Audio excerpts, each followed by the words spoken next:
बोरगावात आषाढी एकादशी उत्साहात साजरी। संपूर्ण महाराष्ट्र व सीमा भागातील वारकरी संप्रदायाचं आराध्य दैवत श्री क्षेत्र पंढरपूर येथे विठ्ठल रुक्मिणी यांच्या आषाढी एकादशीला लाखो भाविकांचं दर्शन घेतलंय।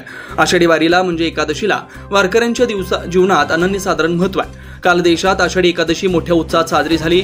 अनेक वर्षापासून दिंडीची परंपरा चालत आलेली आहे। आषाढी एकादश म्हणजे विठ्ठल भक्तांसाठी पर्वणीच असते। पंढरपूर येथे काल विठ्ठल दर्शनासाठी गर्दीचा महापूर लोटला असून गावोगावी पण मोठ्या उत्साहात आषाढी एकादशी साजरी केली।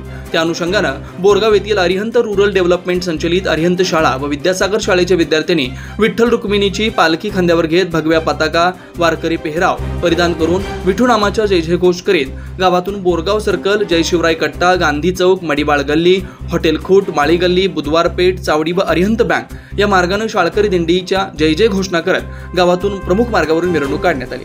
विद्यार्थ्यांनी वारकरी संप्रदायाची मूल्य जोपासावी व आपल्या संस्कृतीची ओळख, अध्यात्माची गोडी, संतांची शिकवण व भक्ती मार्गाची आवड निर्माण व्हावी यासाठी शाळेच्या वतीने दिंडीचं आयोजन करण्यात आलेलं होतं। या दिंडीत विद्यार्थी श्री विठ्ठल रुक्बाई, संत ज्ञानेश्वर, निवृत्तीनाथ, सोपान, मुक्ताई, संत तुकाराम, संत नामदेव, सामंता